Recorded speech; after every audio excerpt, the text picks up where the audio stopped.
For this lab, I analyzed the motion of a volleyball moving at the same speed without changing direction in a flat surface. This constrains the object to motion to a straight path. Since the ball has a constant speed in a constant direction, I concluded it has a constant velocity. The fundamental principle I use for this lab is Newton's second law. Newton's second law, which is force equals mass times acceleration, suggests that when a force is applied to an object, the object will experience acceleration. If the acceleration is zero, the object shouldn't have any external forces applied on it.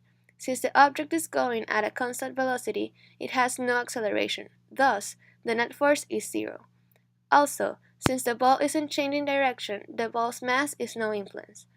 I used Newton's second law as a fundamental principle of the lab to predict the motion of the ball using the data obtained by analyzing the video with tracker.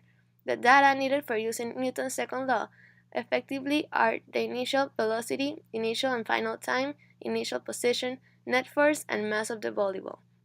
The mass and the diameter of the volleyball were found online. Since the ball is going at a constant speed, the net force is zero. The system is the volleyball and the surroundings are everything else that surrounds the ball. But in this case, there is no influence from the surroundings to the system. I analyzed the video on tracker to extract the object's position and corresponding time. When analyzing the video in tracker, first you need to determine the start and the end frames. As you can see, I didn't use the video since the beginning to avoid problems. I started the video as soon as the ball starts showing in the screen, and I finished it when it starts to leave. Then you need to decide the diameter of the ball. This little thing here shows you what the diameter is. I found the diameter on the internet of an average volleyball ball. Then you need to decide the coordinated systems.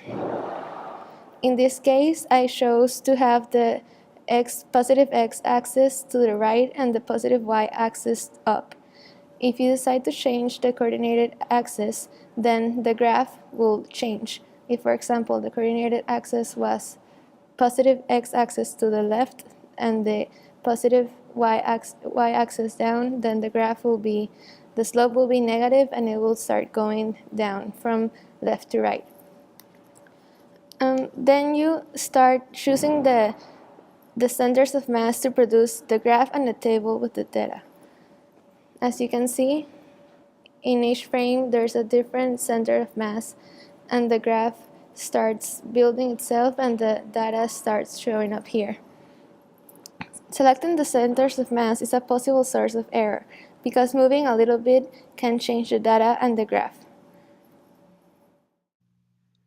I used the code used during LAB1 as a computational model to predict the ideal movement of the ball if the net force is zero, and also to check if the ball was going at constant velocity and how accurate my observations were. I inserted the data obtained with tracker in the Python code, so that the variables of the ball mass, ball position, ball velocity, starting time, and delta t are assigned to the same values displayed on tracker by the video I recorded. It is not possible for me to say how many pushes and pulls are added together to give zero net force, so I assume that the net force is zero because the velocity is constant. So I assign the net force variable the value of zero.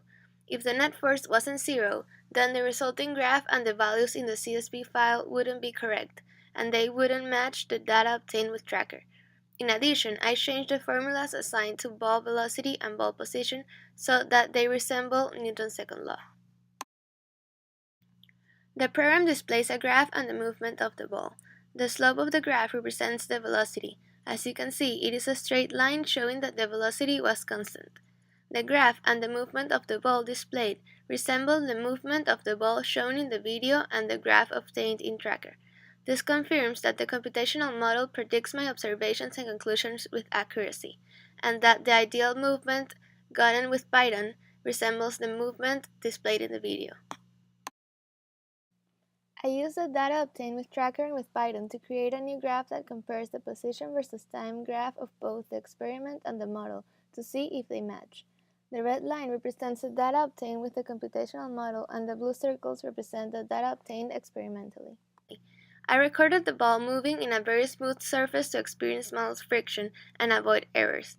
As you can see, both are almost the same, and it looks as if it was only one line, showing that there was almost no error. I would like to conclude that the motion of an object at constant velocity is represented by a straight line. In graphical terms, the velocity can be interpreted as the slope of the line. The velocity can be positive or negative, and is indicated by the sign of our slope. This tells us in which direction the object moves. Thus, both the video and the graph show that the object is moving to the right with constant velocity. Through this lab, I was able to apply what I learned in class in the real world by using Newton's second law. Thank you.